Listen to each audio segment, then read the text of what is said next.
Hello, everybody, and welcome to another adventure in history. Somebody hosted me, and I don't know who it was. I heard the announcement while I was making tea, so thank you to whomever hosted. I appreciate it. Hope everybody's having a good one. Sci-Fi Dallas right off the top. Thank you very much. How did your test go? I have not seen you since the dreaded test happened. I hope it went amazing. Joey says it's 2 a.m. here and you're really tired, which is good, really. You're going to just have to leave a lurk and check the VOD later. All right, Joey, thanks for that lurk. I appreciate it. I can sing you a soothing lullaby. Lullaby and good night. Go to sleep, little Joey. Was it me? Didn't want to interrupt the stream? That's fine. Alrighty. Yeah, so it's a show. It's Adventures in History. That was ages ago. You did... I'm Spartacus! I'm Spartacus. I'm Spartacus! I'm Spartacus! I'm Spartacus. I'm Spartacus! I'm Spartacus! I'm Spartacus! That was ages ago. You did well. Well, just passed on listening, but passed and did well on reading and oral. Congratulations, Sci-Fi. Congratulations. Well done. You got back from Disney World. Okay, so you had your lap, your victory lap there. Moose, thank you so much for that sub. You are indeed Spartacus. I am also Spartacus, and other people are Spartacus. Hey, Finesse, good to see you. Hope you're doing well. Hope everybody's having a good one. Yeah. Well, that's good. When you get over there and get established and I win the lottery and I have unlimited free time, I'll totally come visit you. I would love to go to Thailand. There's a lot of really cool history over there that I'd love to go see. Wow, that tea is hot. Hot. Whew. Whew. Doing okay, still waking up. Yeah, it's tomorrow over there for you, isn't it? Yeah, it's still today here. Okay, yeah, so this is Adventures in History. My name is Shane.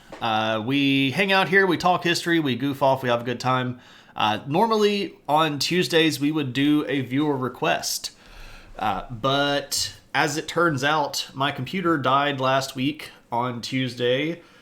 I thought that I was going to be ready to do something on Thursday. I made a critical error in remembering something that I needed for that, so we didn't stream on Thursday either, which means that we got behind. I picked up a surprise Friday stream to do the History of Israel Part 3 as a viewer request, and we're going to do 2 streams this week to catch up, because I already have these planned out and ready to go.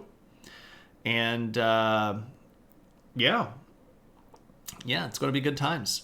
Are we in the future? So Cave Geek, we have viewers in the land down under, which is over the other side of the international date line, meaning that it is already tomorrow there. Figment, good to see you. You're late. You're not late. You're here. Indeed. Cave Geek. Oh. You've always been in the future? Yeah, Metrian, good to see you. Hope you're doing well. And Martest is just going to lurk. That's okay. That's okay. You can do your thing. You can hit the lurk command if you want to. Vinny VD Foggy? Hey, Foggage, good to see you. I don't know why I still drink that tea. It's so freaking hot. I got to lay off the tea. Lay off the tea. Okay. Whew. Okay. It's literally steaming over here at me. Cave is happy for her. Oh, Cave. Hey, a Batbird. All of the friends are here tonight. It's just, it's an exciting day, and we're all hanging out. We're all going to have a good time. We're going to talk about India tonight. So the story goes basically on Thursdays, but tonight on Tuesday. We cover history in chronological order, and we do it in chunks of time so as to be more easily digestible and create historical narratives. Right now, we are moving through the 9th chunk of time, where we are looking at the 4th century of the current era. which is the year 300 to the year 400. So the stuff that we're going to talk about tonight falls within that realm. And the stuff that we talked about so far in previous episodes in this phase have talked about that as well. And we'll be talking about this period of time for at least 3 more streams. I think 4 more streams, but at least 3 more. You're doing all right. You got an essay due for the end of the week, and you write best at night, so you're staying up with good company. Hey, there we go. End of the month. Been procrastinating all day, making D&D maps instead of studying. I understand that. I have I have an article that I'm supposed to be writing. I submitted an idea for an article to a national teaching and learning forum, and they're like, yeah, we want you to write that article, and I'm supposed to have that done by the beginning of December, so I'm going to work on that next week.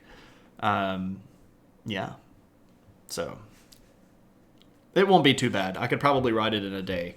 I'll just need to kind of sit down and zone in. I write pretty quickly. I don't have a lot of problem writing stuff. You were going to be productive today, but then Kitty decided to sleep on your chest. Yeah, you were influffled, right? You were influffled. That's what we call it. When you get, basically trapped by a cuddly object.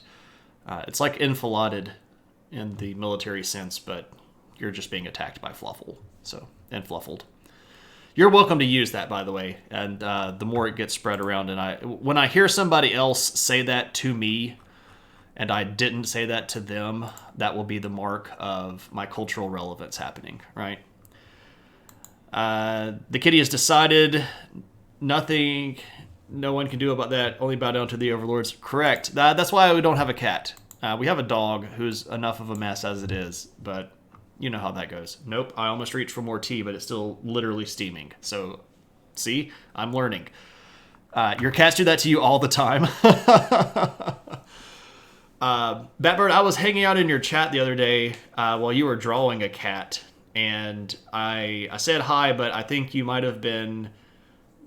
maybe either play arguing or actually arguing with your mom. So I don't know if you saw me say hey. She was so sweet. A movie made you cry, so she decided to comfort you. There you go, right? She's offering you emotional support, right? Emotional support is important. Okay, yeah. So we're going to be talking about India tonight. And if you've hung around the stream before, you will know that I really like Indian history, and unfortunately we don't get a lot of Indian history in the West. It's really not until basically colonization that India sort of even comes into the focus in most Western civ classes. Holy Jesus be thy name. So what is this? This is Adventures in History. Where we talk history, but we do so in a fun way that is not, boring or goofy. Well, I mean, I guess it is goofy, but it's not boring and lame, like you might have experienced in history classes in high school or university. We just goof off and we do pop culture references and tell bad jokes and talk about history and nerd out and geek stuff. So, yeah. Can you tell me where the Jews came from? Yeah, I can. We've actually done several streams on that. If you want to check out the VODs, we did some stuff that covered the original Semitic migrations during the early Bronze Age, well, I guess Middle Bronze Age, technically. We then covered several of the examples of the early kingdoms of the Jewish people. We talked about their enrollment in international politics between the Ptolemies and the Seleucids. So, yeah. We've got... Cave Geek says they're moms. Oh, yeah, never mind. Yeah. So, yeah, we've talked about the Jewish people before, going all the way back to when they were first potentially referenced as a group of people called Habiru in the... early to middle Bronze Age in Mesopotamia, where a group of nomadic Semitic people moved from that region to what today would be the country of Israel and Lebanon and Syria. So yeah, we've talked about them quite a bit. If you have a specific question, I'd be happy to answer it. That particular question is a rather long one that would probably take an hour or so to fully go into. So I'd be happy to talk about that more if you wanted to ask some stuff on the Discord. Oh, no, you don't have to. You're not troubling me at all. It's not a trouble at all. You're not bugging me. I'm just going to say, like, if you want to ask questions on the Discord, that'd be cool. Or you could go back and check out the VODs, because I save all of my VODs, and you can go back. So I can even tell you which episodes to look at. So let me open the folder. That's the wrong folder. No.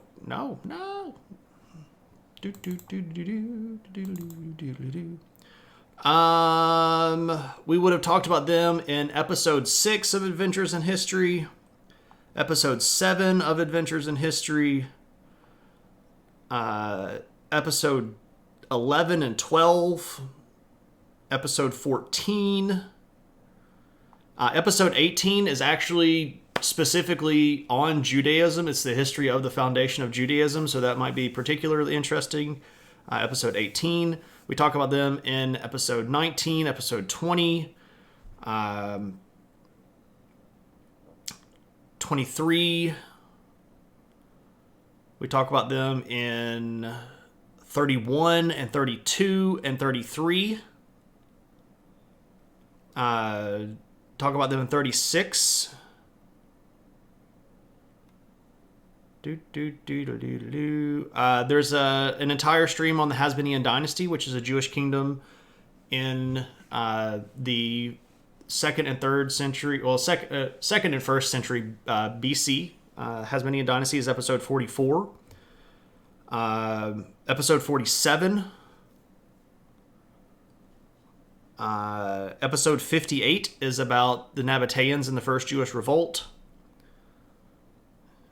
And we've got 3 different, viewer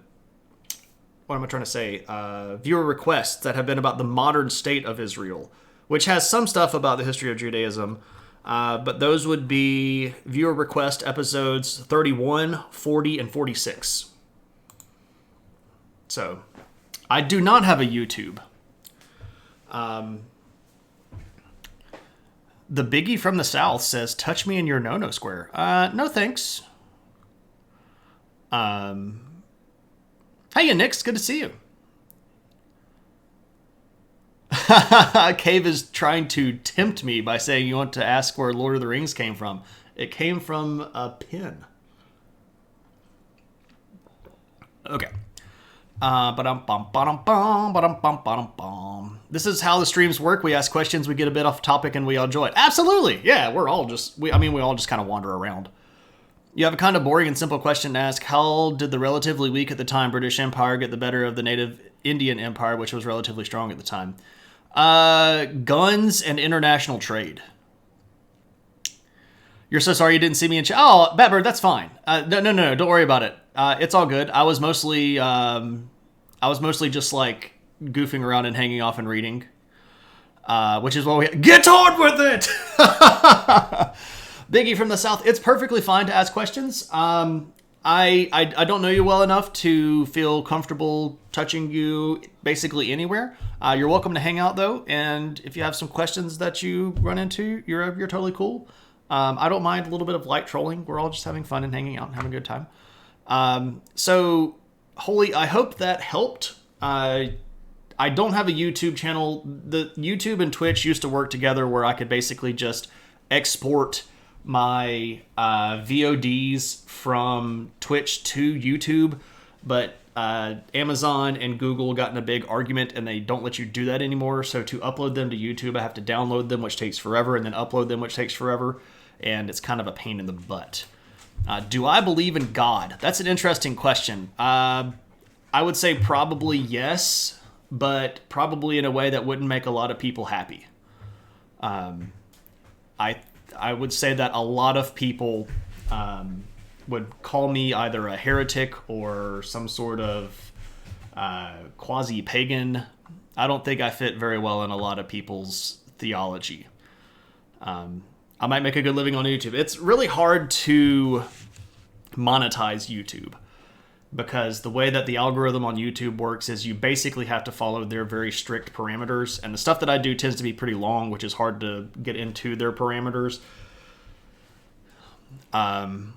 You're interested now.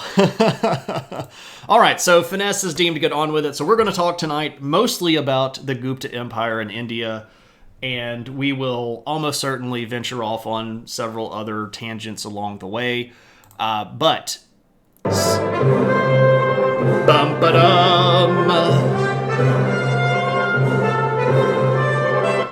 Biggie from the South, thank you for that follow, and welcome to the adventure.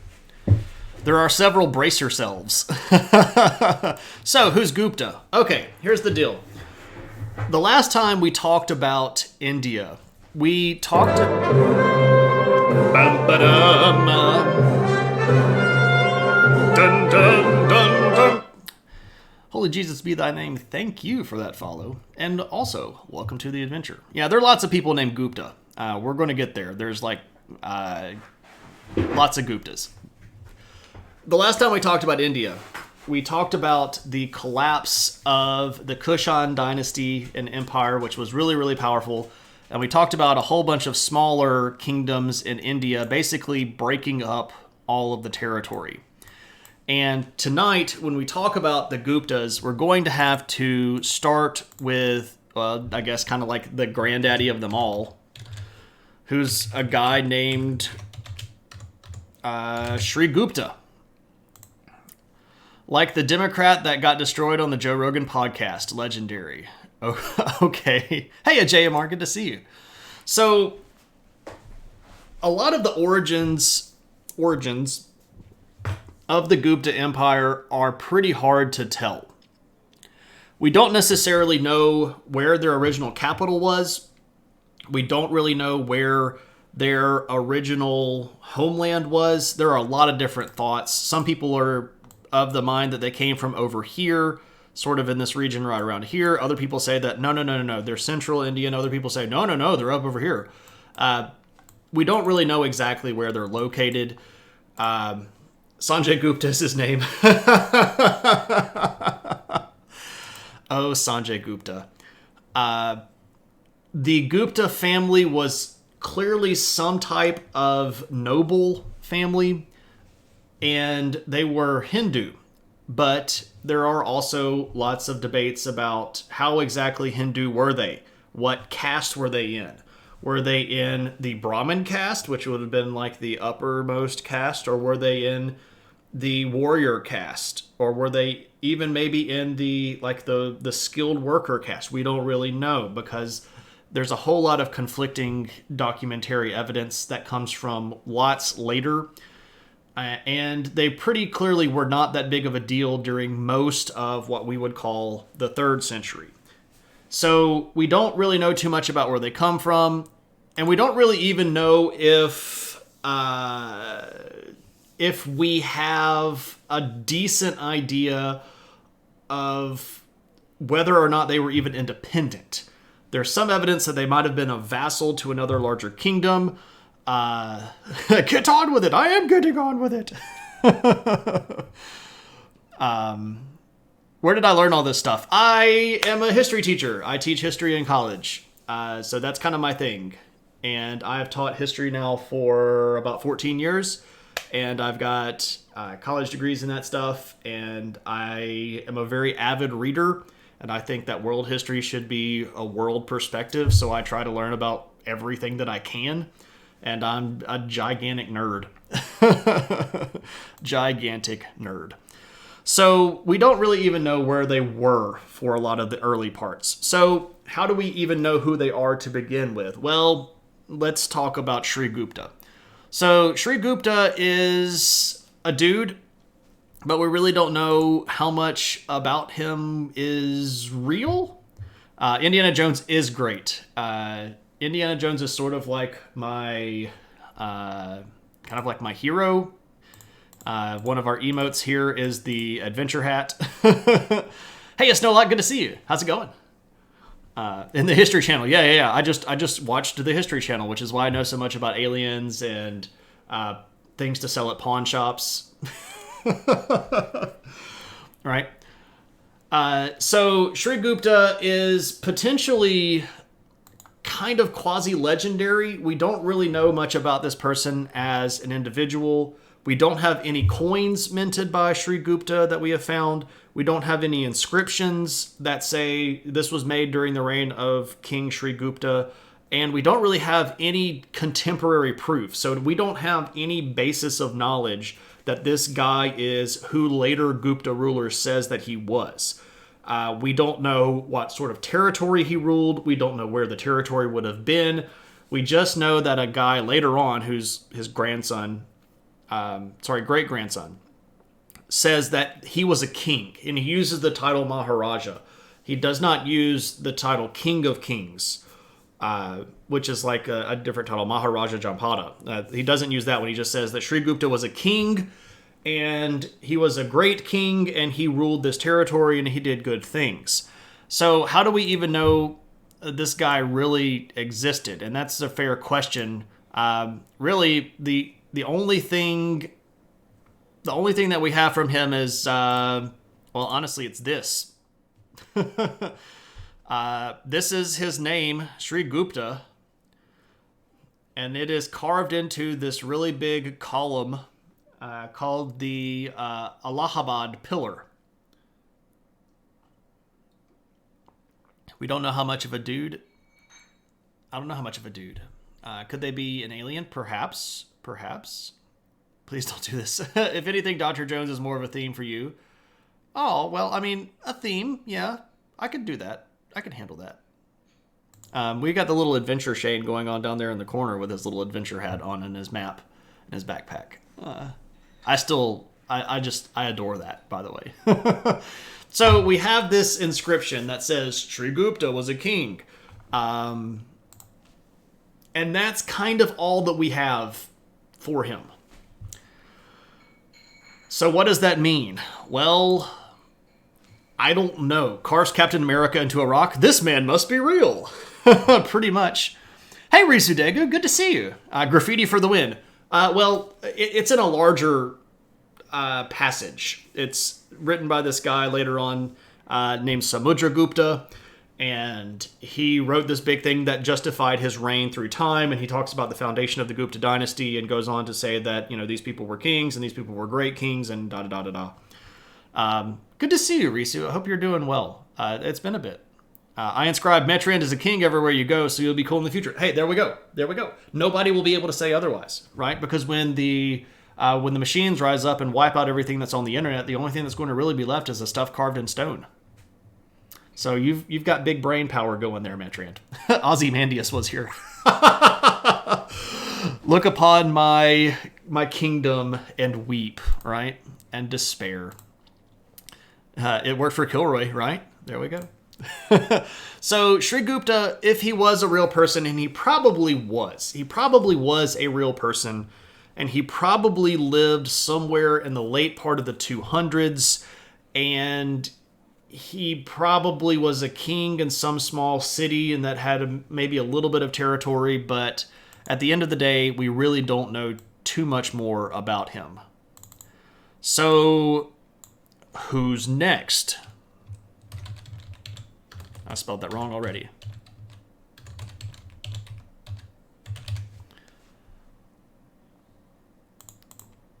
The next Gupta king is this guy, Ghatotkacha, who is Sri Gupta's son.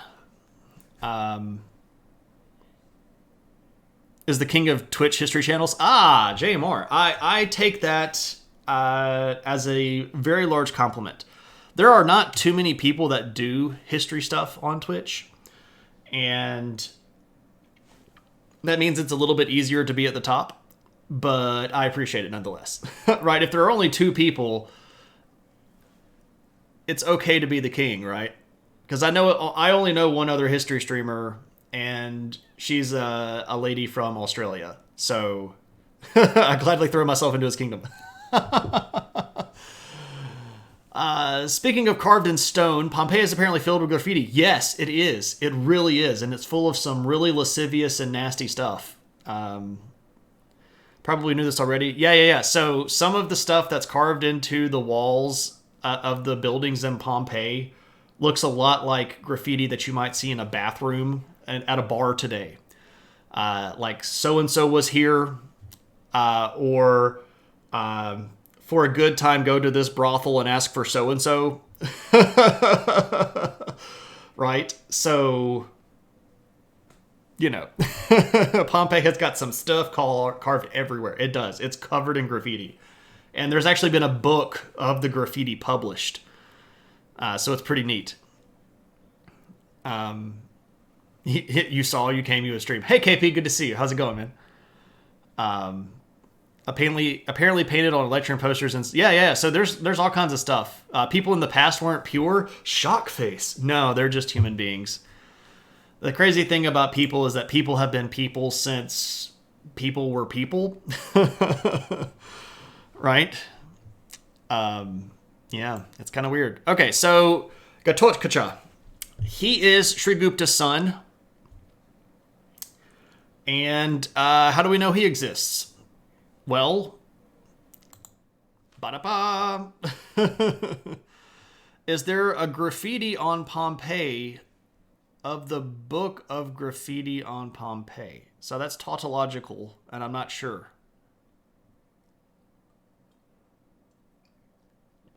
Probably not. Good to know your bathroom graffiti from high school might one day be published. Yeah, there we go. Right? There we go. So this, by the way, is Ghatotkacha's name. It's also on the Allahabad pillar. And this is, again, basically the only way that we know this guy. We can all be knights of me and ride the chubby donkeys. Oh man, that's what I gotta do. I gotta put the chunky donkey picture somewhere and make that a stream redemption. Somebody remind me of that on Discord. Good bless you. Hey, Vipers, good to see you. Yeah, so who is this guy? Basically, we have the same sort of story here as we had with Sri Gupta. We don't necessarily know who this person was very much. Some say that he had a larger kingdom than Sri Gupta, especially up here in this region right here, which is a region called Uttar Pradesh today. So if we throw our borders up and we zoom in to the point where our province names show up. See, our province name right here is Uttar Pradesh, which basically, I'll break Hindi down for you. It just means northern province.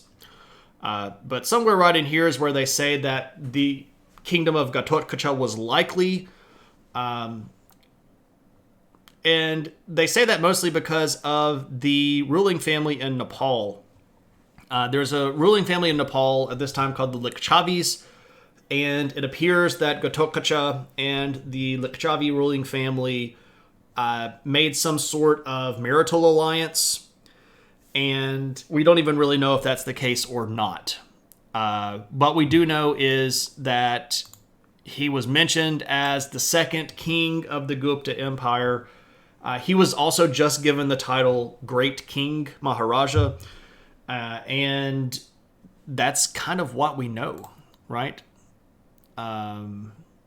There was a Roman scribe/poet who said something like, if you want your poetry to be read, it's best to write it on the wall where people sit. I'm not going to say that word. You can't recall what their name was, that Pupus Maximus. Okay, cool. Is that one of the 4 sages that tell you how to have a good poop? We all know that one of the things that comes up frequently in chat here is actually poop. And I'll just refer to everybody to the proper Japanese manual that describes how to poop while you're wearing your samurai armor. Because that actually does exist, and you can look it up on the internet. Because there's sort of a superstition that when you go off to battle and you put your armor on as a samurai, you don't take your armor off until the fighting is done. So you have to find a way to properly poop in your armor, and there's instructions on how to sit and arrange legs and stuff. Indeed. The 4 are in a bathroom mural in an Italian site. Yeah. I'm sure there's all kinds of information on that subject all over the internet. Oh yeah, poop is historic. There's lots of stuff about poop. Poop is in all scriptures. Poop is in all sorts of history stuff.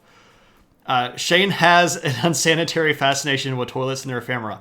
I do have a very strange, weird love of ancient toilets. I know that is really weird, but it is absolutely one of my favorite things ever. I really like ancient toilets, ancient toilet habits. It's just a weird thing to me. It's really weird. Martialis, you think it was, and it has some sense to it. If you want to ensure people read your writing, write it somewhere where everyone's go, then no one has to do something but read on the wall. Right. You have a friend that has a weird fascination with it too? Yeah. That's the JMR is referring to this guy in the Jewish scripture or the Christian Bible, depending, as a Israelite judge named Ehud, who stabs the king of the Amalekites while he's in his private chamber, and he stabs him so deep in the stomach that the filth spills out. There you go. I know lots of weird poop stories. And thus the toilet book was invented, right? Everybody needs something. I'm just the guy. I'm just that guy. Anyway, so who are we going to be able to talk about that we actually know anything about, right? So let's get to rulers that we know. The first one is Chandragupta, and he rules from 319 to about 335. You picked the wrong moment to wander in. Hi, Yashmonite, and welcome to the Adventures of Poop.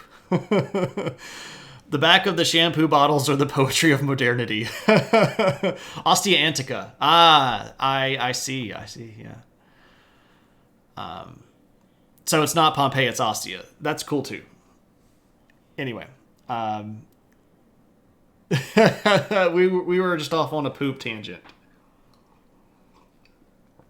which is something that happens. Also, hey, Ishmanite, I hope you're doing well. We had a Jeff Foxworthy's You Might Be a Redneck as our toilet book growing up. For those of you that are unfamiliar, in the late 80s and early 90s, there was an American comedian who made a lot of money off of telling these jokes that basically poke fun at people living in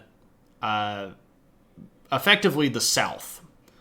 Southern part of the United States. His name was Jeff Foxworthy, and a lot of his redneck jokes were sort of meant to be understood mostly by rednecks, but everybody else seemed to love them. For example, if you cut your yard and you find a car, you might be a redneck. Or if your front porch collapses and kills more than 4 dogs, you might be a redneck. And there are literally hundreds of redneck jokes. So Here's Your Sign was another guy. That was Ron White. But they had the tour where they and Larry the Cable Guy were all touring together. And I can't remember the name of their big comedy tour group. But yeah. So Here's Your Sign was another sort of thing going on at the same sort of time, comedy-wise.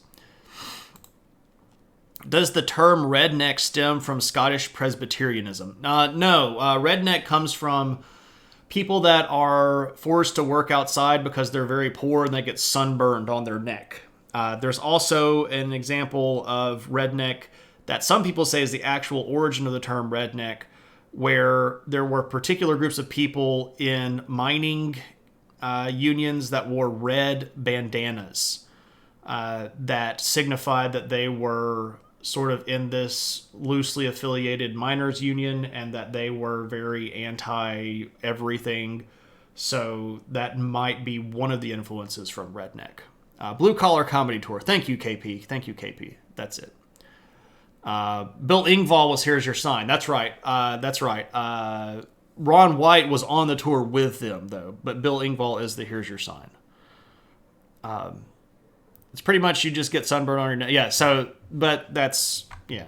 Jeff must have joined in on that one because you only have vague memories of the jokes. Right. Ron White was the dark humor of the Blue Collar Cast. Yes, he was the guy that basically talked about drinking and all of his divorces. Okay, so who is Chandra Gupta? Well, Chandra Gupta is this guy. This is tater salad. Right. This is Chandra Gupta, a handsome-looking fellow with a really big earring, dressed in nice clothes, nice boots here. This is his wife, by the way, named Kumara Devi. She was pretty clearly from the Nepalese royal family. This is why it might have been assumed that Ghatotkacha was able to negotiate some sort of a marital alliance, because we know that Chandragupta here was married to Kumara Devi, who was from the Nepalese royal family. If you carve that, you are a great king in a column, you might be a Gupta. If you carve that 3 generations of your family were great kings in India into a column, you might be a Gupta. The zoom in on the guy's face looks like a face hugger. Kind of. I could see that. I got thrown out of a bar in New York City. He looks like he's getting in trouble and trying to explain, like, no, I love you, my dear. I love you. So we do know about this guy. He was a king. He was a state holder in northern India, but we don't know exactly how big his state was. We know that he did some fighting and appeared to be fairly successful in his fighting and was able to expand his territory, but we don't really have any sort of inscription list of cities that he conquered or territories that he took. Really, the only way that we can guess at the expanse of his territory is by looking at circulation of coinage, but that's not necessarily a legitimate way to determine a territory's boundary, because, of course, he would have been trading with all of the people around him. So, just because we find a substantial number of his coins in this city does not mean that he ruled there. It could have just meant that that city traded with his kingdom quite a bit. Chandragupta is a craft beer brand waiting to happen. Chandra Bruta? I don't know. I was trying to make some sort of beer pun out of that. I did great stuff. Has no receipts. Effectively, yes. That's effectively great stuff. So we know, according to the Allahabad column, that Chandragupta, was the first of the Gupta kings to take the title King of Kings. Maharajadhiraja. This is King of Kings. And this is actually an old Sanskrit/Persian term. King of Kings had been used by Persian rulers at this point for over 1,000 years. If you were big enough to beat up other kingdoms, you got to claim the title King of Kings. But in Sanskrit, this is Maharajadhiraja. And I know that everybody's going to remember that. But he's clearly doing something expansionist. He is clearly taking over people around him. We just don't know exactly who they were or exactly how much he accomplished before he died. Again, we know that he was married to this Lichavi princess named Kumara Devi. Whether or not his father allied with the Lichavi in Nepal, or because Chandragupta was a powerful king and basically made this alliance himself, we don't really know. They do appear on their coins together quite frequently. If we want to look at another coin here, here's another Chandragupta the first coin. So here he is again in his kingly getup. Here is Kumara Devi. We even have her name written here on the side of the coin. Your girlfriend moved to Bangladesh. Oh, wow. I've never been there, but I would really love to go. There is some super interesting history in Bangladesh. Super interesting stuff. Hey, Lumpy. Good to see you. Hope you're doing well. So here's another coin. Again, and we see Chandra Gupta and Kumara Devi together all the time. So it's pretty clear that she was either a very well-liked figure or he was trying to promote their unity. This could have been an obvious attempt at Chandragupta to express his friendship with the Nepalese, with the Chavi family up there. So look, I love your daughter very well. She's my great wife. I put her on all of my coins with me. That was a no receipts joke. Like my girlfriend moved to. Oh, okay, I got you. The old I have a girlfriend, but she doesn't live here joke. Back from the physio, Lumpy. I hope everything is well. I hope that everything was positive with your visit, and I hope that you're on the up and up. Pretty neat here on the back. We have one of the Hindu goddesses seated on top of a lion. Lions are sort of kind of stereotypical images of ruling power in India. The old king, older kings like Ashoka, way back in the Maurya dynasty, put lions on basically everything. So it sort of became the trope. Romance was such better back then. Why is nobody printing coins of me as a romantic gesture? Shiggy. Oh man, if I could print coins of you, I would print coins. I don't know what we would be doing. Maybe like a high five.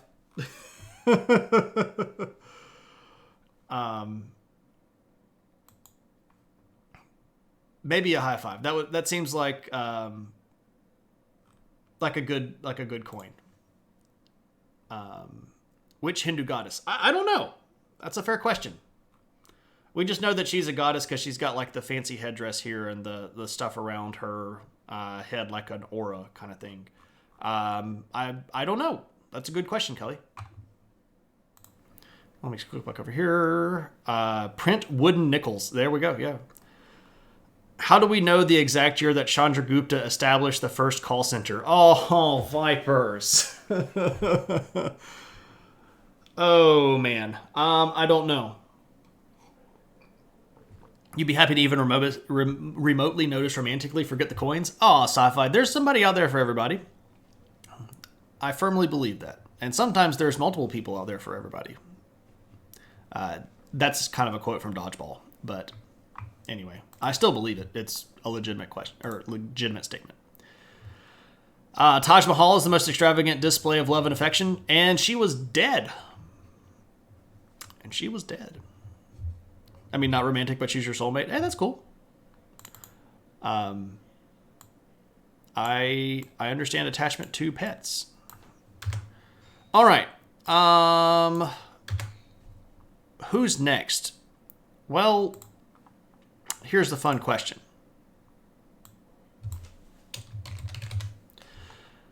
There is a guy. And this guy's name is Kacha Gupta. And Kacha Gupta printed coins like this one.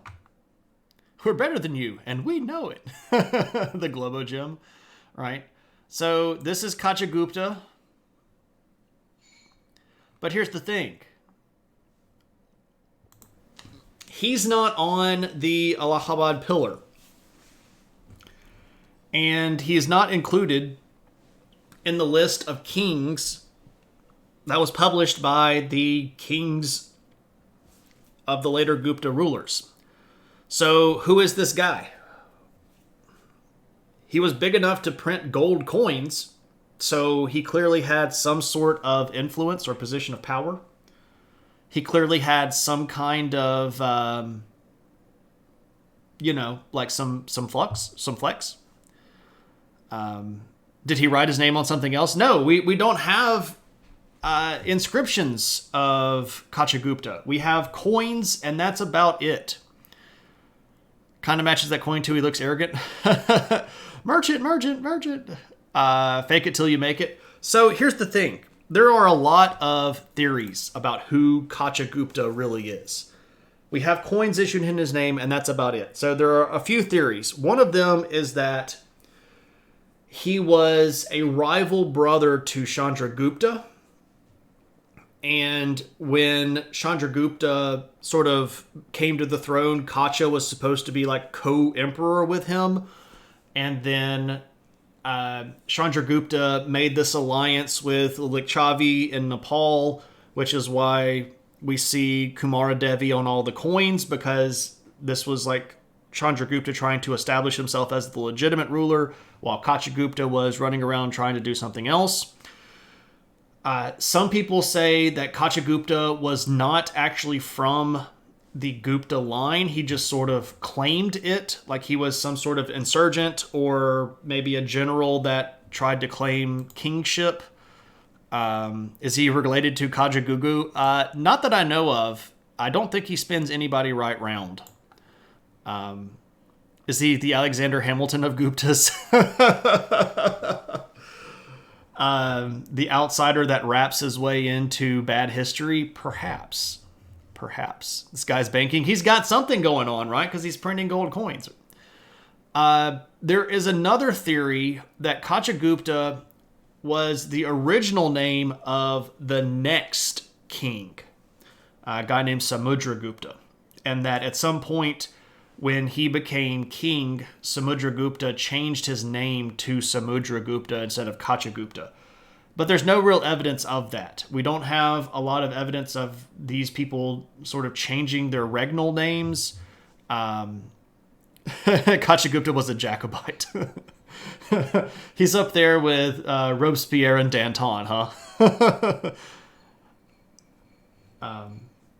Oh, no, that's a Jacobin, not a Jacobite. I'm sorry. I'm getting my weird historical groups mixed up.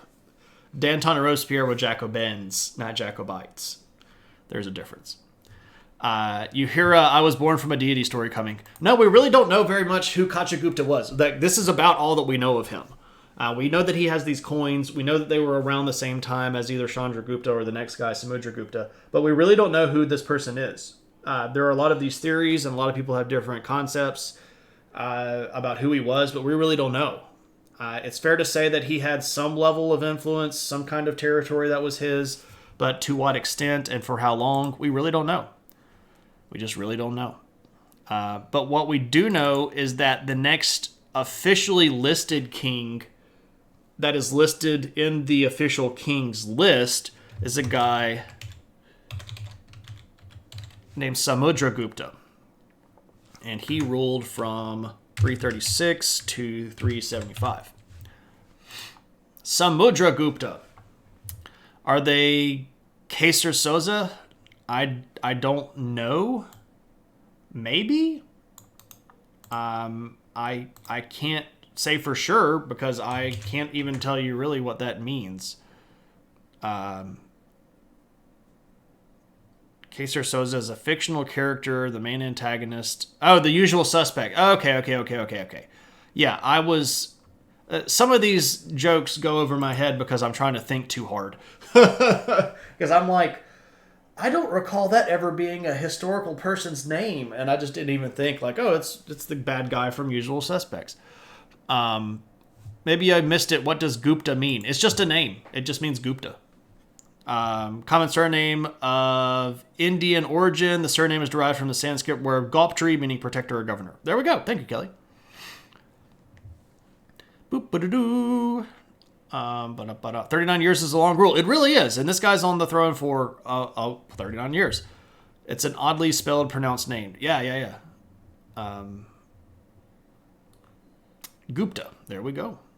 Okay, so who is Samudragupta? Well, Samudragupta is this guy. Here we go again. Nice looking dude. Got his cool little rein here, little headrest stuff. He is beside a big pillar. This pillar is referring to there's a whole story behind it. But basically, this is showing how manly he is and how much of a king he is. Gupta is still a surname today. Correct. Yeah. KB, I think we made the Sanjay Gupta reference before you got in. But yeah, there was a goofy Gupta reference. Was it like a Caesar? Yeah, I get what you're saying, Sci-Fi. It was not necessarily it wasn't a regnal title. It was just their family name. It was like their dynasty name. A chubby bird. That's at the top of the pillar. I see it. I don't think that's a chubby bird. So when Samudra Gupta takes over, his kingdom is in a pretty good spot. They had expanded, they had conquered some people around them, but Samudra Gupta is going to be the guy that really sort of puts this in kind of like overdrive. He's going to be the most powerful of the Gupta kings that we've seen so far, and he's going to be the one that pushes the boundaries out a lot. It shows how old Madonna is that they're all voguing on the coins. Paimon is the fat, chubby, small fairy guiding the player in Genshin Impact. I haven't played Genshin Impact. I've got several friends that do, that told me that I would really enjoy it and get addicted to it. So I've actually sort of avoided the game because I don't necessarily have time to get addicted to a video game right now. He's really Dumbledore, and that's his Phoenix, right? So it's Fawkes. It's super grindy. Yeah, see, I don't mind grindy stuff. Grindy to me is just like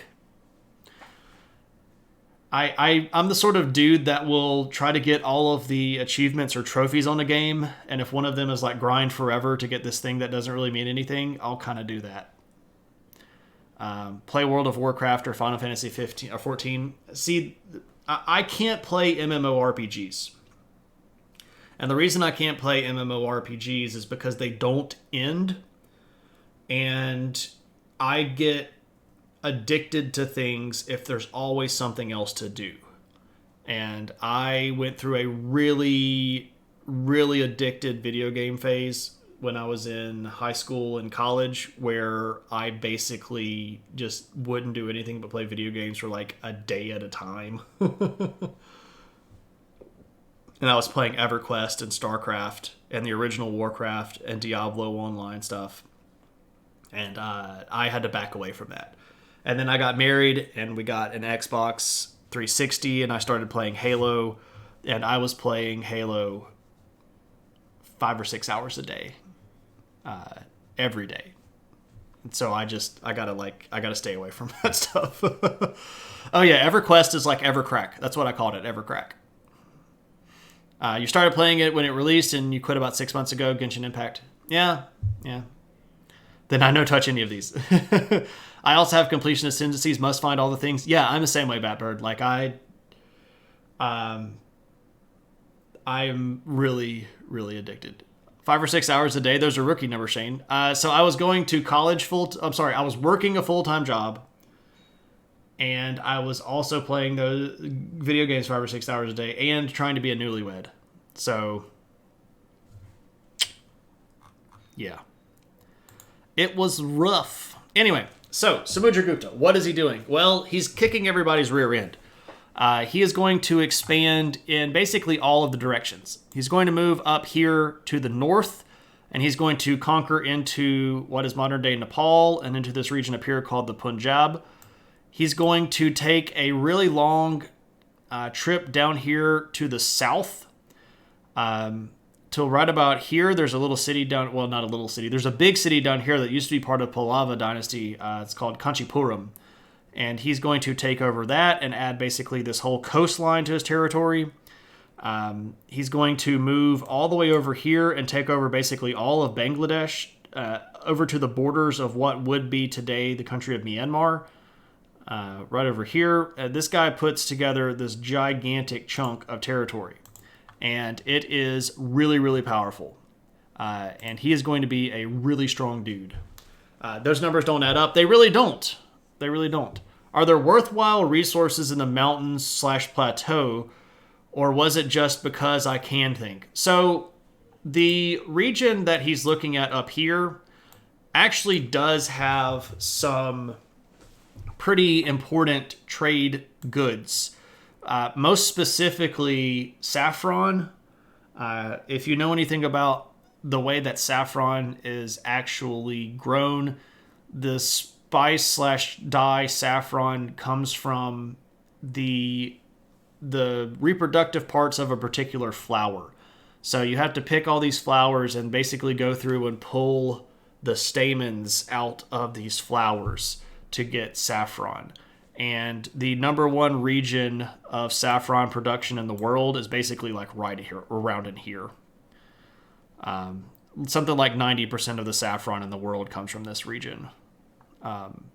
Also, there are mountain passes through there that would have been important as trade routes, but also there are natural resources in the mountains themselves, things like mines that were of benefit as well. There were several cities. I mean, there's the kingdom of Nepal or the country of Nepal today. It makes more money off it makes more money way. Let me pause. It makes money off of things other than Mount Everest. It still has other exports. There are valleys that grow. See, I had to kind of like compose myself and make myself shut up and then say it the right way. So Samudra Gupta is going to take the title King of Kings, but he's actually going to take a new title. He is going to start using the title Exterminator of Kings. Now that's kind of a really big move. Like, not only am I the King of Kings, I am the Exterminator of Kings. Like, I am the person that kills all the other kings. That's a pretty bold statement. So let's look here at our maps. You knew I was going to have maps, right? So by the time we get to 375, which is the end of like the Slayer of Kings, basically. King Slayer, correct. Is he a witcher? It makes money off of more than Mount Everest. There are other exports. They're exporting. Yeah. I mean, like one little photo selfie on the top of Mount Everest at a time. They are exporting Mount Everest.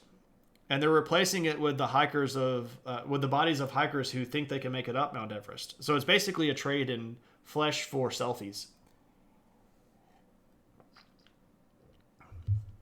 So if we look at the homeland,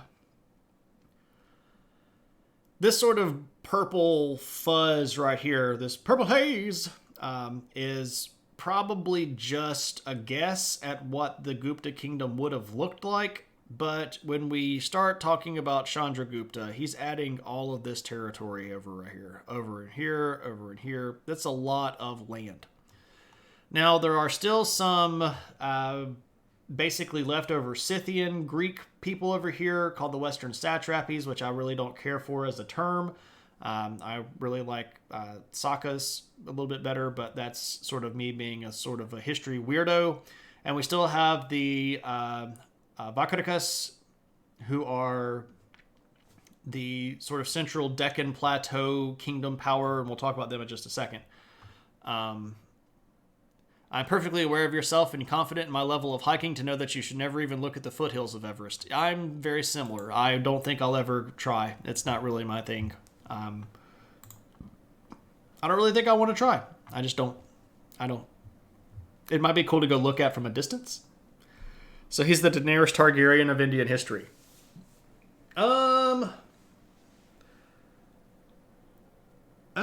I don't know. Like, she didn't actually conquer a whole bunch of people that we know of yet.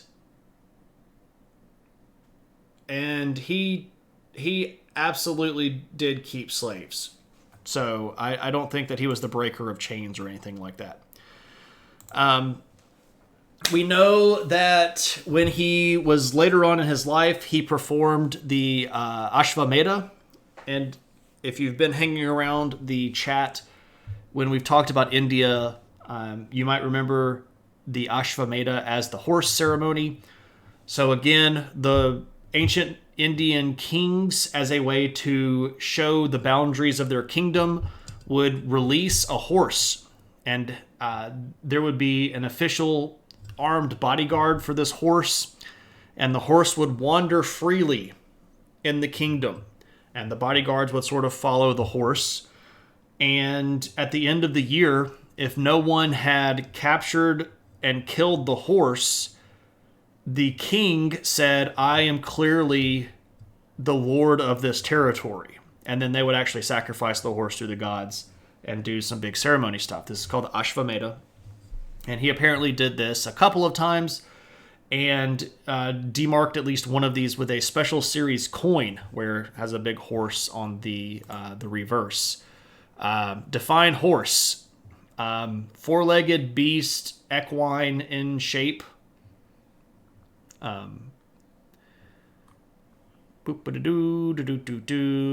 You'll stick to hiking up to castles with Dr. B. That's where you draw the line. Right. Driving down the road is dangerous enough. You don't need to go out of your way to do things that could kill you for sport. Pretty much. She wanted to break the wheel. He's very much big about the wheel. He sort of is the wheel. Every time someone talks about mountain climbing, I'm holding back to blurt out, you know about helicopters, right? It's like, just get up there. Poor horse. Hey, horse, good job surviving a year. Now you're going to die. So it was another donkey. No, this was actually a horse. A horse defining kingdom borders, like a woman in the water tossing out swords to crown a king. Yes, pretty much. We all know that fossicle aquatic ceremonies are no way to establish a king. What do we know else about Samudragupta's reign? We know that he was a big fan of Hinduism, and we know specifically that he was a really big fan of Vishnu. Vishnu is a particular deity in the larger Hindu pantheon. We know that he really liked Vishnu because Samudragupta was a very big patron of the arts. He founded several temples and funded lots of works of art and decorations for existing temples. He restored places, and he also, to be fair, restored Buddhist temples and stupas that were sort of scattered across India. So even though he was a big Hindu Vishnu fan, he did seem to allow at least nominal religious freedom in the kingdom. We know that during his reign, he greatly expanded his naval power. We know this from various inscriptions, and we know this from the fact that trade, and especially his coins, show up in trade ports all over Southeast Asia.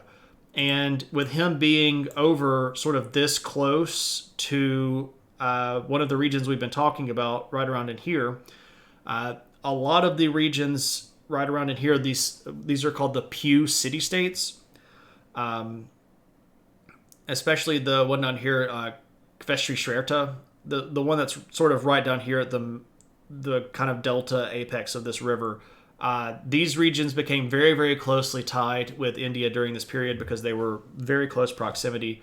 But we see Samudragupta stuff sort of all over the wider Southeastern Asian trade route here. So this guy is clearly doing a lot of pushing his wares and his goods and his ideas. Was it a horse with no name? Did it feel good to get out of the rain? Perhaps, but I think that was a little bit more in America, maybe. There's Mr. Ed reference, of course. You got a split. RL is having a harsh mistress. Having a good night. Oh, yeah, Lumpy. Good to see you. Take it easy. Hope everything goes well. See everybody, or see you around. You found out not today, but fairly recently, that Wilbur from Mr. Ed was the voice of Scrooge McDuck until David Tennant took over in the reboot. I did not know that. I was unaware. Well, actually, I do think you said that in the group chat, but I've not seen much of the original DuckTales, and I have seen none of the new DuckTales, so I think I just let you and Mac have that conversation. Okay, so I've mentioned a few times now the Allahabad Pillar. And here is the Allahabad Pillar. And the reason I reference this particular thing is that it's very important because all over the surface here, it has inscriptions. So all of these little things are inscriptions, these little scratchy parts, all have lots of inscriptions in various periods of time. This is actually very, very old, and it goes all the way back to the Maurya dynasty. The greatest of the Maurya dynasty kings was a dude named Ashoka. He was the one that actually put this pillar up, and then later powerful Indian kings, to sort of glom on to the power of Ashoka in history, added additional inscriptions to the pillar over time. So this is where we see Sri Gupta and Ghatotkacha and Chandragupta the First and Samudragupta, because Samudragupta was the sort of the main attributor and the person that added to the Ashoka pillar, or the Allahabad pillar, with the account of the Gupta Empire. Funny story, you used to work at J.C. Penney's and your coworker was named Vishnu. Cool. He told how his frat buddies would poke fun at him on occasion by affectionately nicknaming him. "Aw, that's unfortunate. People are horrible." I wonder if they would have done that if they knew the religious origin of that particular name.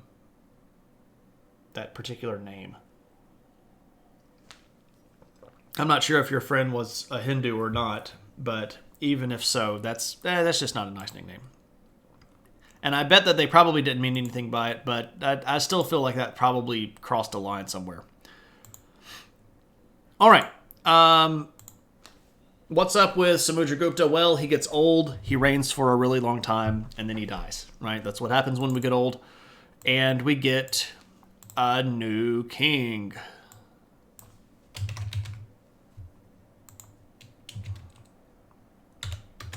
I'm about to sneeze.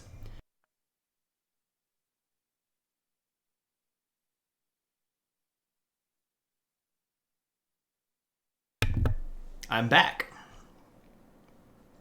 Chandragupta the Second, who reigns from 375 to 413. 100% was Hindu. Oh, yeah, man, that's uncomfortable. Chandragupta the Second. Well, who is that guy? Well, he's this guy. Here he is, decked out in his kingly stuff, riding a horse, decidedly not chunky horse, but a pretty strong looking dude. He's got nice hair, he's got some big earrings, big necklace, looking out on his horse, doing horsey things. Pretty cool guy. Well, what is he up to? What is he up to? And his buddies probably 100% did not know who Vishnu was or represented as a deity. Yeah, that's what I suspected. There's not a lot of Hinduism taught in schools, not even from a historical point of view. Like when I teach World Civ, we talk about Hinduism and Buddhism and Judaism, Christianity, and Islam, and even Chinese philosophy stuff like Confucianism. And I make a point to have an entire day where we talk about that stuff because, it's important. Frat boys be like that. Correct. And to this point, if you are here and you are interested, we have done streams on all of those religions so far, except for Islam.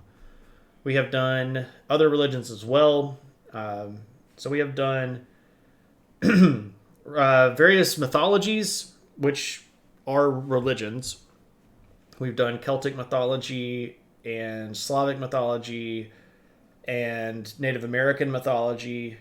We have done Judaism and Buddhism and Confucianism and Jainism and Zoroastrianism and Hinduism. I don't know, Christianity. And we won't do Islam for another couple of phases. Next phase won't show up, but the following phase it will. That'll be phase 11. Yeah, so in phase 11 we'll do Islam and catch up on what's up with Muhammad. And I'll have a really hard time finding photos for that one. I just realized, oh, crud. Anyway, when we get to Chandragupta II, this guy is going to be the most powerful of all of the Guptas. And he is even going to outdo Chandragupta. He is going to continue expanding. He is going to move over to this far western part of India. He's going to conquer the Indus River Valley and bring all of this territory in. He's going to conquer the last of the Scythian satrapies down here. He's going to expand all the way down to the very borders of the Deccan Plateau, which is basically right about here. Now, the Vakatakas kingdom, which sat right here, is still going to be there. And they're going to sort of form an alliance with each other, and we'll talk about that in just a second. But Chandragupta II even pushes further beyond Bangladesh. And there's some people there are some historians that suggest that he might have been actually trying to conquer the Pew cities over here. This particular region is very difficult terrain. There are multiple lines of mountains that are in jungle, and mountain plus jungle is just not good for moving troops. It's very, very difficult to move through either mountains or a jungle, and these are jungle mountains. So, we are being visited by a puppy. Hello, puppy. Do you want to come see me? Here, let me help you for just a second. We'll take off the cone and we'll let you come get on stream. Come here. Come here. Hello, Kaylee puppy. Oh my goodness. Oh, hello. Hello. What are you doing? What are you doing? She went to the vet yesterday, and she was supposed to get her stitches taken out yesterday, but they looked at them and said that they needed to stay in a little bit longer because there's especially a part sort of right in the middle where she has been caught licking and scratching and has sort of knocked the scab off of it. So we have put the cone back on. Look at the fluffle. I don't know if you all are seeing this like area of effect, but she's just actively fluffle bombing everything in here. If you're going to get down, you're going to have to put the cone back on. Come here. I know you hate it. I know. There you go. All right. Do you need to go outside? Go see Brittany. She'll take you outside. Anyway. Yeah, area of effect allergy bomb. So, anyway, she's got to go back Friday, and we're supposed to be putting Neosporin on her incision site. Yeah, we can spam the little puppy emote.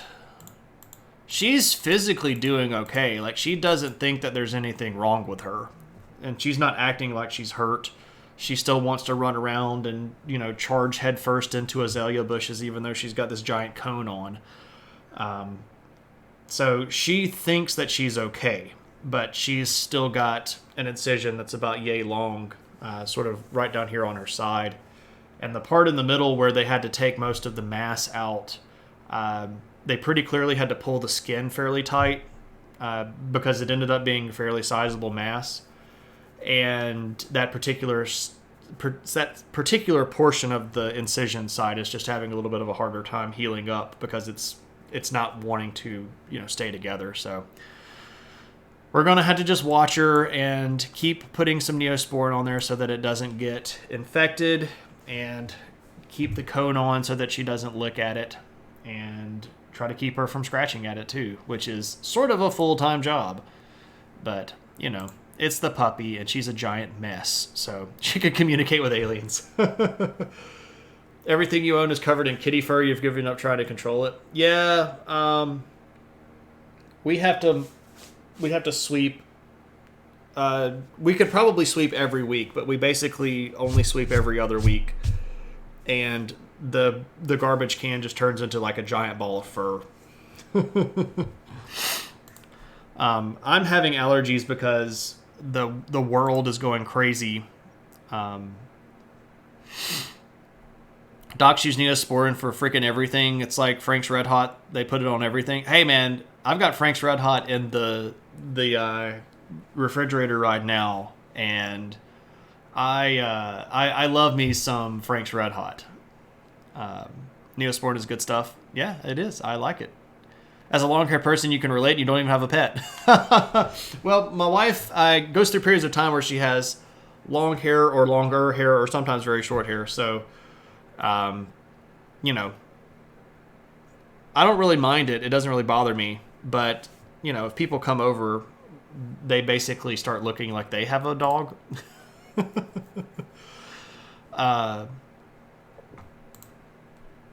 Anyway, so when we are talking about Chandragupta II,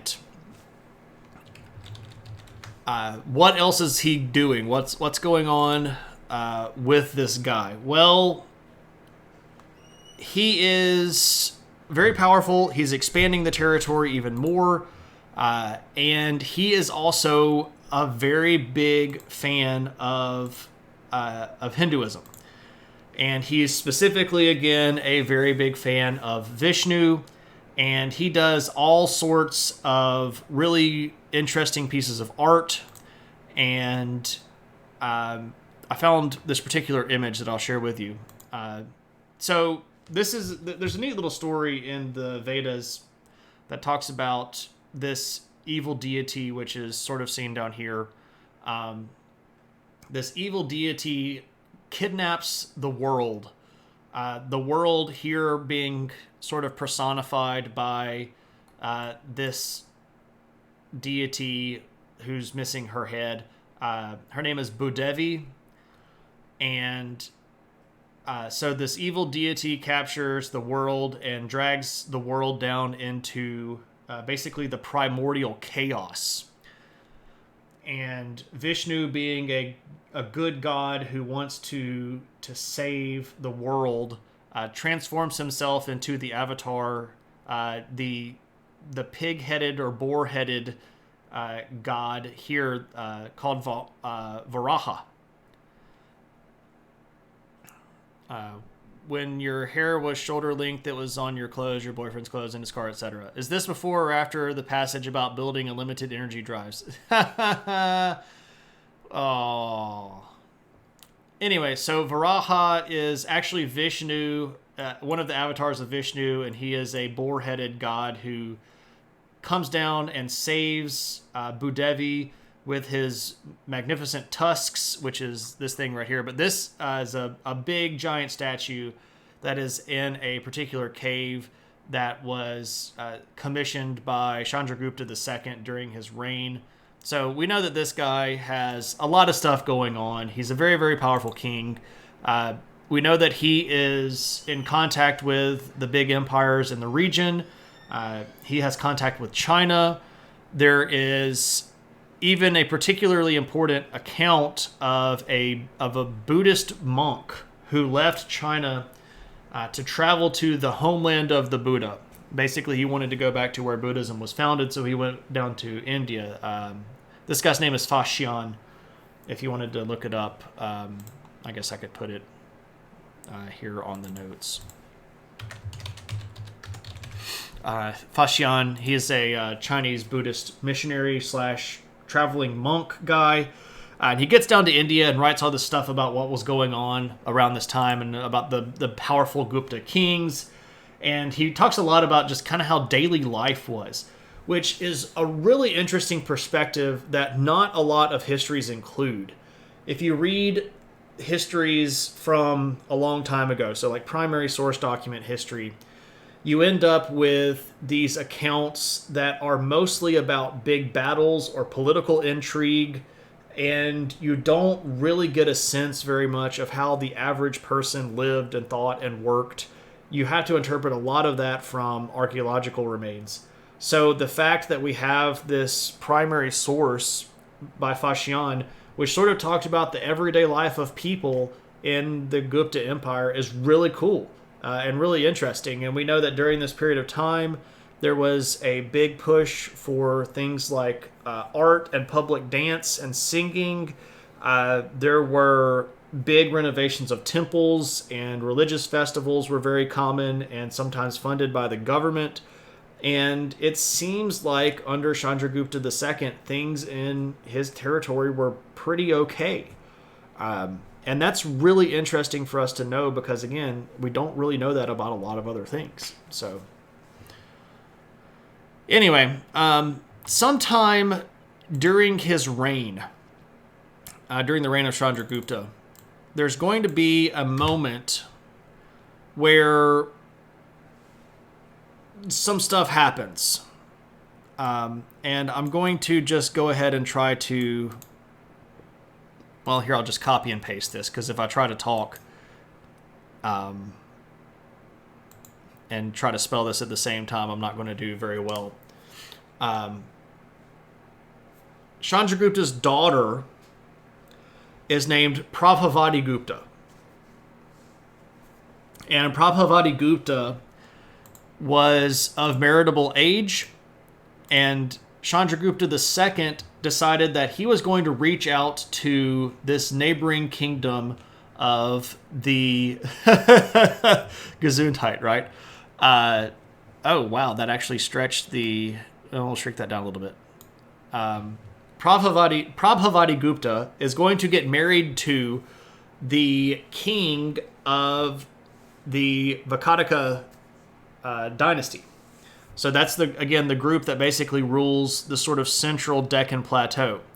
The king at the time of the Vakatakas is this dude named Rudrasena, technically Rudrasena II, but he's going to marry Chandragupta's daughter, and this is going to create an interesting situation where the kingdom of the Vakatakas and this larger sort of super empire of the Gupta are not necessarily directly linked, but they are pretty closely allied. These names, man. Some stuff happens. History explained in 3 words, pretty much. Some stuff happened and someone wrote it down. The unabridged version. Right? Some stuff happened. So, Prabhavati Gupta is actually going to end up ruling the Vakataka dynasty. And I realize now that I haven't typed Vakataka since I've started, so let me throw that in there. Vakataka. The Vakataka dynasty here, I'll show this on the map. Let me just switch over to the map. So this is our Gupta Empire in 400. This would have been under, again, the height of Chandragupta II. You try to take notes of what's happening at any given time. So again, here in the peachy orange color, we have the newly expanded super empire of Chandragupta II. Right here on the Deccan Plateau, basically between this river right here and this river right here, you would have had the Vakataka dynasty empire. And when Prabhavati Gupta marries into the royal family, she's only married to her husband Rudrasena II for a couple of years before he dies. And at that point, she's basically running the Vakataka Empire herself. So we have a Gupta on the throne of the Gupta Empire and another Gupta on the throne of the Vakataka dynasty. And her son is half Gupta. So, I mean, could this be theoretically a sort of pan-Indian empire? Maybe? There's a lot of dispute about how exactly close the Vakataka were under her to the larger Gupta Empire. There are a lot of people that says that it was an alliance. It was not necessarily a vassal situation, and I can believe that. The Vakataka had been around for quite some time. They had been in power for, at this point, about 250 to 300 years. So they had a well-established power hold over this area. So is a group of Guptas a Gupta? Don't punish me too badly for saying that. A Gupta. A queen, indeed. She had the slight overbite and the color, and a kingdom the color of strained peaches. Her name was Zelda. She was a calligraphy enthusiast. Anyway, I doubt anybody knows calligraphy enthusiast with a slight overbite and hair the color of strained peaches. If there are any other people other than KP and myself that know that reference, welcome to the club. We will accept you. We have meetings on Tuesdays and Thursdays. So for the next 20 years or so, Pravavati Gupta is actually going to rule as a queen. And the alliance here is going to be pretty close, at least in name. And the Guptas are going to be sort of the dominant power of almost the entire Indian subcontinent. Now, they don't get down here at the very, very bottom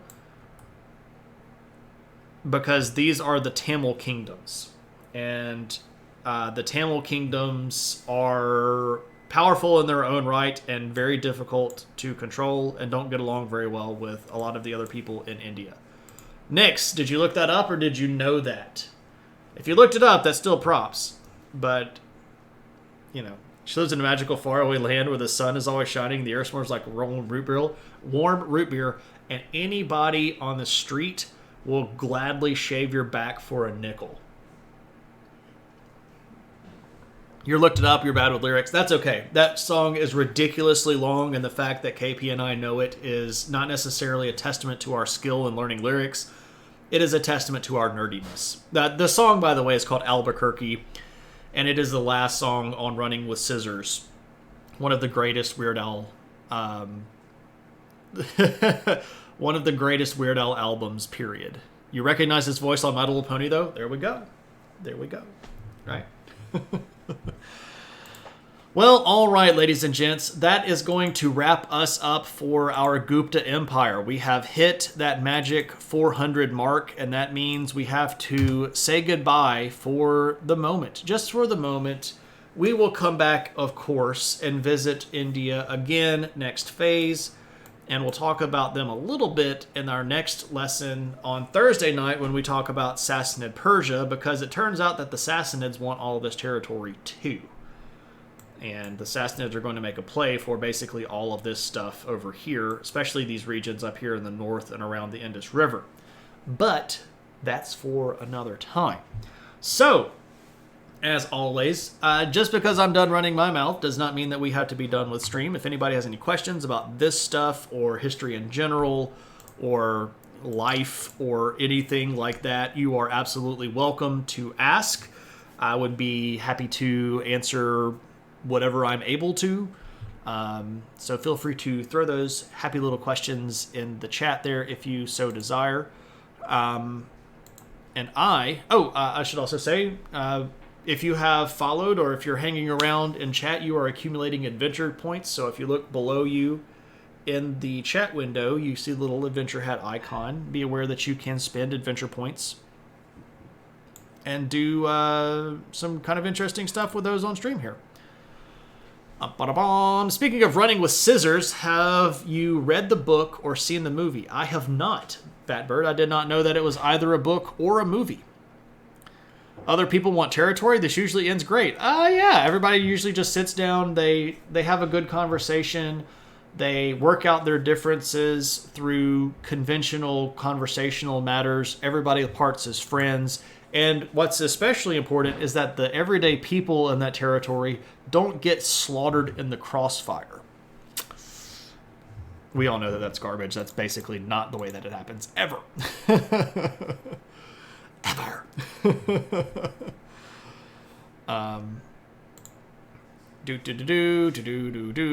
Okay. So you're welcome to ask questions or do point redemption stuff. I am going to take a little bit of a peek over at the Discord to see if there might be some of our friends streaming on Knowledge Fellowship that we might want to raid. Let's see who's raiding and running right now. Do do do do do do. Do do do do do do. Ba da ba ba ba da ba. Let me see who might be. The movie is really good. You've not read the book, but you hear it's pretty nuts. Cool. Hey, Bubba. Good to see you. How's it going? While I'm thinking of it, because I've been a very bad host, let me do some shout-outs. Bubba World Comics that just popped up. You should totally go check out. Yeah, Bubba, we are in the process of wrapping up. Almost at the end here, yeah. So go follow Bubba. He is an amazing artist and does comic strips that are all sorts of my level of fun when it comes to puns and such. If you like my brand of humor, you'll be fine over there. Also does puppets. This is just a generally cool person to hang out with. We also have with us I Am Batbird, who has been playing some games lately, but also does digital art. Mostly does art, digital art, sometimes traditional art, also plays games. You'll have some fun hanging out with the Batbird. We also have with us Cave Geek, who of course is apparently going to... Oh, there we go. Cave Geek Art. Great dude. Does fantasy map making on buckskin leather with a pyrography tool. Really cool stuff. Who else did we have? Oh, we had Lumpy Dragon Potato, who is gone now, but is a great streamer, does Minecraft stuff. Very chill stream, very kind person, warm heart, big imagination. You should go hang out in Lumpy's world. I think that's everybody. If I missed anybody, say so, and I will totally shout you out and spread the love, because, I mean, that's what we're here for, right? We're all in this together. All in this together. Okay. I think we might just go raid some people. Who have we not raided in a while? I really should keep the register again. For about 6 months, I had a list of all the people that we had raided. And it's been a time since I've done that, and I don't know where we have raided recently. Okay, I know that we've raided Eris recently, and we've raided Cave Geek recently.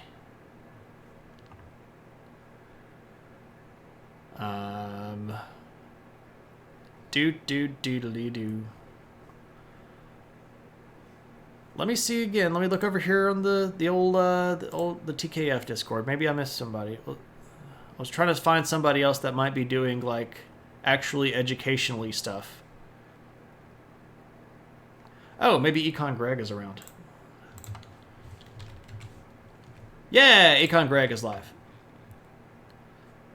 Yeah, and I think... Okay, cool. We're going to go raid Econ Greg. If you don't know who Econ Greg is, he is a co-Knowledge Fellowship streamer. I lurk in his chat sometimes. He mostly does astronomy. He has a really great telescope that is hooked up to his computer and basically points it at stuff and talks about stars and planets, and it's really friggin' cool.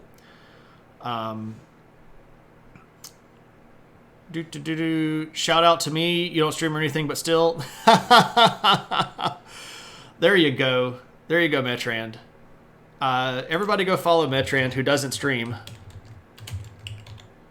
But it might be It might be fun to follow Metrand anyway, just for the fun of it, right? Anyway, Econ Greg is a cool dude. Right now, he is looking at the surface of the moon and talking about it. He's a very knowledgeable individual, a really cool guy, and is very active with his chat. So yeah, we're gonna go raid the Greg. There's Kelly. Kelly, why aren't you streaming? Go follow Kelly. Kelly does stream, and we need to encourage her to stream, but within her boundaries of healthy lifestyle and within her boundaries of comfort. We will encourage her to stream. You've been too busy. I understand. I completely understand. Kelly does stream. She does great art stuff. Is a really cool person. Hangs out. Listens to good music.